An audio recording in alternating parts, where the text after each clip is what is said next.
Everything is so much better when a dementia resident is relaxed. Their thinking is better, their eating is better, their digestion is better, their sleeping, their relationships, everything is better when a person with dementia is relaxed.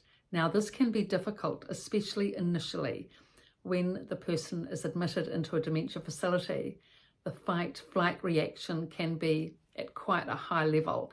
So to enable the person to relax and rest and unwind can be quite a difficult feat.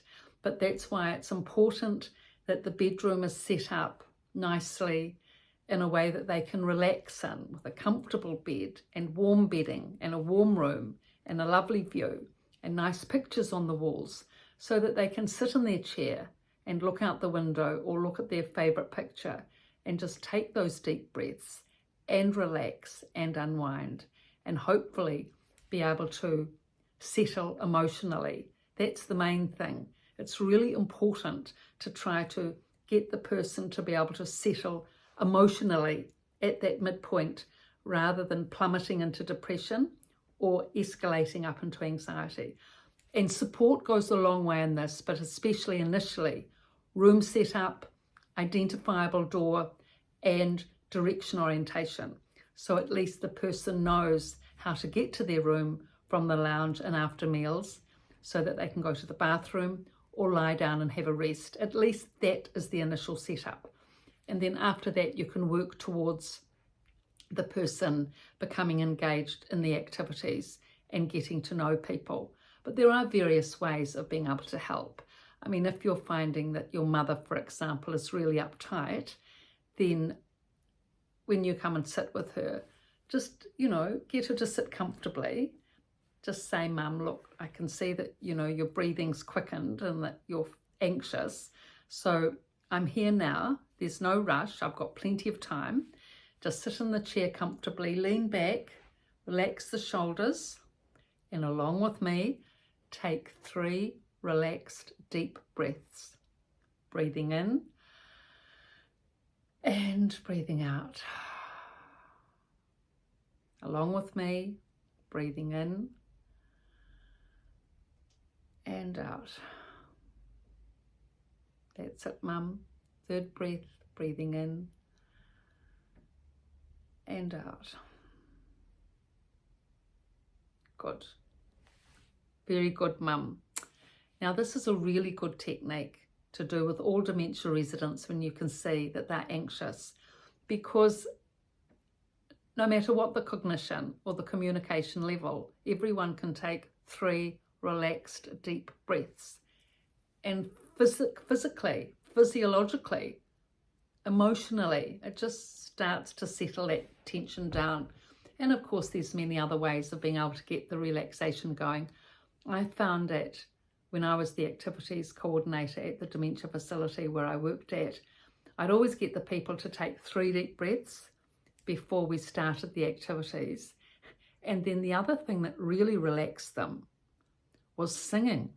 And interestingly enough, there was one song in New Zealand, the famous Daisy, Daisy song. Daisy, I won't sing it to you, you can get it on Google, but give me your answer, do, I'm half crazy, all for the love of you. It won't be a stylish marriage, I can't afford a carriage, but you'll look sweet upon the seat of a bicycle built for 2. Now, this song, everyone of this generation, elderly dementia generation, knows. It is the most popular song, Daisy, Daisy. And so everyone knows the words, and if not the words, at least the main line. So when you sing that, if people don't sing along, at least they hum along or mouth the words. And it's really good for relaxation. It's really good because everyone just sings along, harmony, they know the tune, it's camaraderie, it's fun, it's relaxing, and it's good for the vocal ability. It's really good because I'd get the people to sing up, project your voices out, sing up, sing out loud, because dementia residents tend to withdraw right back and they don't project their voices. And when they do speak, it's very, very quiet, mumbling often, quiet. because they're not used to speaking. They lose the ability to project their voices.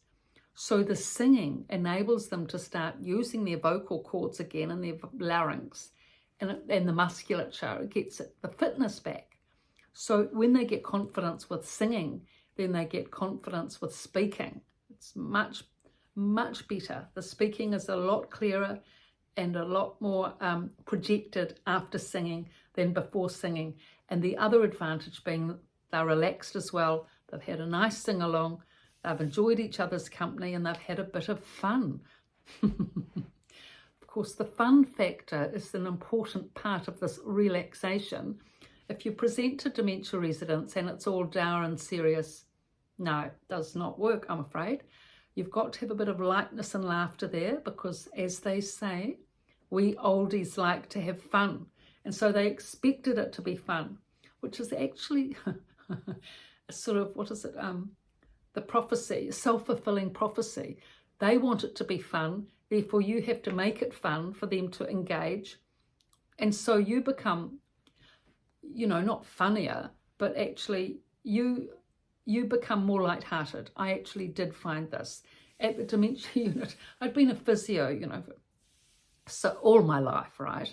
It's a reasonably serious profession, actually, physiotherapy. It's not really that lighthearted. I mean, you know, there's a lot of motivation and discipline and exercises and do this, do that type stuff, but you wouldn't say that physios have got a sense of humour generally.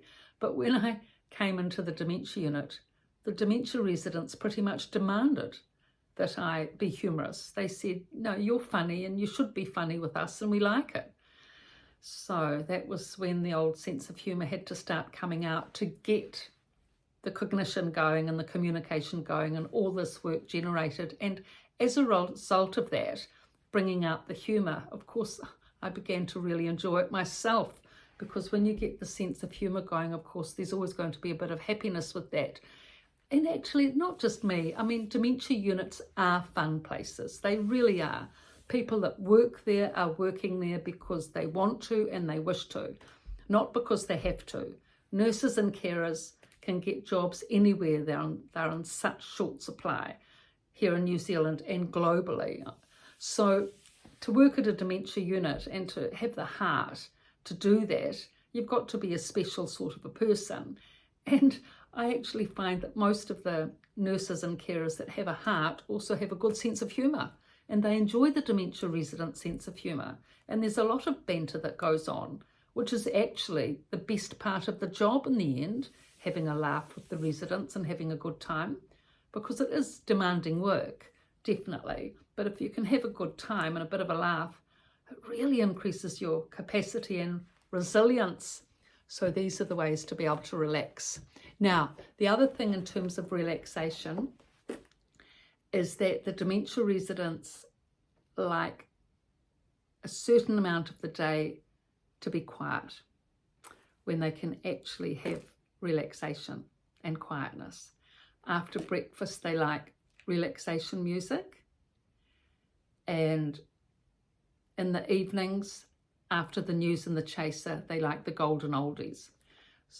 All throughout the day, fine activities, David Attenborough, Netflix, whatever, activities of all sorts. But after breakfast and after the news and chaser in the evening, they really enjoy some quiet music and some time out to be able to relax. Before and after, what is for dementia units, dementia facilities? It's a very busy day for these dementia residents. Really, it is a very busy day. They have activities all day, every day here in New Zealand, 7 days a week. They don't even get the weekends off. So, you know, it's pretty vigorous. So written books on these topics, The Resident's Voice and The Resident's Rise, both from a dementia unit, and on Amazon and my website, description below. Thank you for your looks and your interest, and please subscribe. Thank you.